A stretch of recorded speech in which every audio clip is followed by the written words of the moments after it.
这是珠海航展上面的空警500预警机。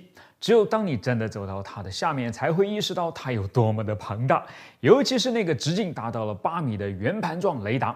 但是啊，这也不免让我想到了几个问题，就是这盘子里面的结构究竟是什么样的呢？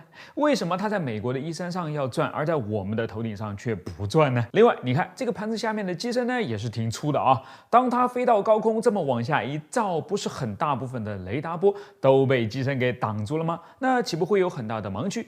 该如何来解决这个问题呢？最后啊，我仔仔细细的找了半天，都没有在他身上看到任何的武器，所以上了战场，他就真的不怕被敌人给偷袭吗？我是百科全书火箭叔，今天呢，我们就来了解一下。先说那个大圆盘啊，其实它只不过是一个装雷达的罩子而已。之所以做的圆鼓鼓的，是为了尽可能的不影响飞机的气动性能，在它的里面啊，才是雷达的真身呢。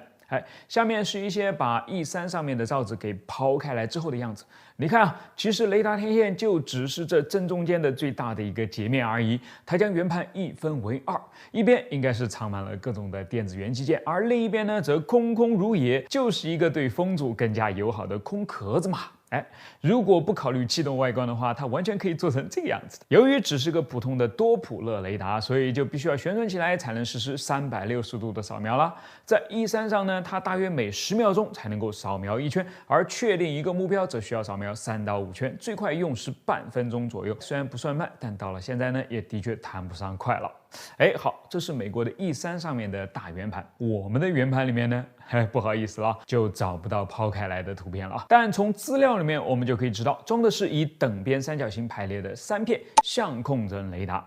关于相控阵雷达是怎么工作的，我以前做过专门的视频，如果没有看过的朋友呢，可以移步过去看看。总之，它的好处就是不用再机械的旋转了，就可以采用相位扫描的方式呢，覆盖满自己面前的这一整片区域。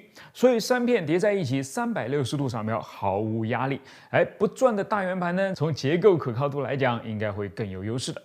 另外，空警500还有一个很明显的特点，不知道你有没有注意到，就是在它的机身上方和腹部呢，都有很多的小鳍片，就像这些一样。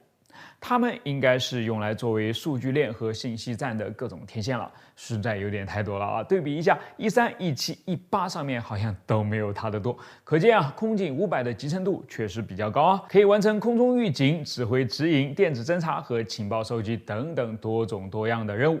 好了，该说到第二个问题了。人们之所以要将雷达放上天空呢，为的就是要克服地球的弧度嘛，能够看得更远。所以呢，它很多时候都是在往下面看的。但是，雷达下面的巨大机身不就是个障碍了吗？它难道不会挡住一些雷达波吗？实际上会的，但是影响不大。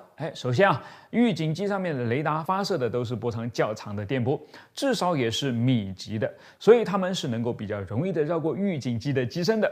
其次呢，由于雷达天线和机身之间的距离一定啊，再加上机身的形状材料也都是确定不变的，所以呢，就能够通过一些特殊的算法，将机身上这部分反射回来的雷达波给自动过滤掉了。等于在头顶上那面天线的眼睛里面，机身就是个透明人。这么说呢，有点伤机身的心啊，但确实就是如此的。不过我倒想到了另外一样东西，你说为什么雷达罩它不会遮住雷达信号呢？原来啊，它是从材料上入手的，一般用的都是玻璃纤维等透波性好、强度高且重量也很轻的复合材料制成的，所以不会遮挡雷达信号嘛。